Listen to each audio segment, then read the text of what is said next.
ఏంటన్నయ్య మా ఇద్దరిని ఇలా చూస్తుంటే నీకేమనిపిస్తుంది? గన్ను బుల్లెట్ పక్కపక్కనే ఉంటే కొంచెం షాక్ అయ్యంలే అమ్మా. ఎలా ఉన్నావు అన్నయ్య? తెలిసి అడుగుతున్నావా తెలుసుకోవాలని అడుగుతున్నావా? అయ్యో, తెలుసుకోవాలని అడుగుతున్నా అన్నయ్య. నా గురించి ఎందుకులే అమ్మా, నాది సీజన్ వైజ్ స్టోరీలే, ఒక్క సీజన్తో ఆగదు. అందుకే నువ్వెలా ఉన్నావు?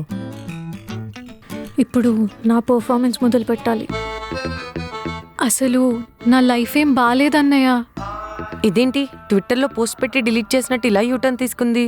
ఏమైందమ్మా? మ్యారేజ్ అయి బెంగళూరుకి వెళ్ళాక గ్యారేజ్ పెట్టి సెటిల్ అయిపోవచ్చు అనుకున్నాం. మరి గ్యారేజ్ పెట్టలేదా? గ్యారేజ్ పెట్టడము జరిగింది, దాన్ని మేనేజ్ చేయలేక మూసేయడం కూడా జరిగింది. అమ్మని మొత్తానికి సెంటిమెంట్తో కుట్టింది. అదేంటి అలాగా? రామ్కి పెట్రోల్ డీజిల్ ఇంజన్స్ మీద పట్టుంది, కానీ అక్కడంతా ఎలక్ట్రిక్ వెహికల్స్ అవ్వడం వల్ల దెబ్బతినేసామన్నయ్య. టెక్నికల్ ఎర్రర్ అన్నమాట. అక్కడ బ్రతకడమే పెద్ద టెర్రర్లా అనిపించి ఇటు వచ్చేసామన్నయ్య. మరి 1 year దాకా ఎలా బతికారమ్మా? అన్నీ ప్రాబ్లమ్సే అన్నయ్య.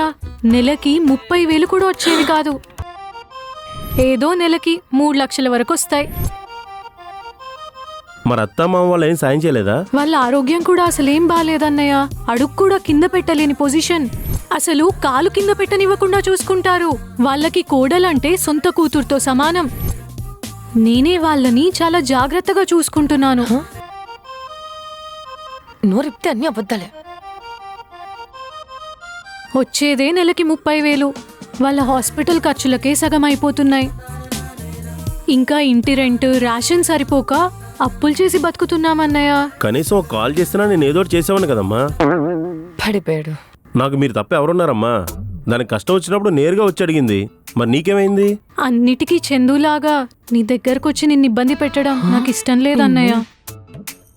నేను కూడా దానిలా చేస్తే ఇక దానికి నాకు తేడా ఏముంటుందన్నయ్య? నువ్వేం బాధపడకమ్మా, మీరు గొట్టెక్కే వరకు కింద మీద పడి నేను ఏదో ఒకటి చేస్తాను. రామ్కి ఏం బాధపడొద్దని చెప్పు. మరీ అంత తినడానికి లేకపోతే ఇక్కడికి వచ్చేయండి, కలిసి బతుకుదాం, కష్టాలైనా కలిసి పంచుకుందాం. సరే అన్నయ్య. డైరెక్ట్గా ఇంటికి ప్లాన్ చేసింది.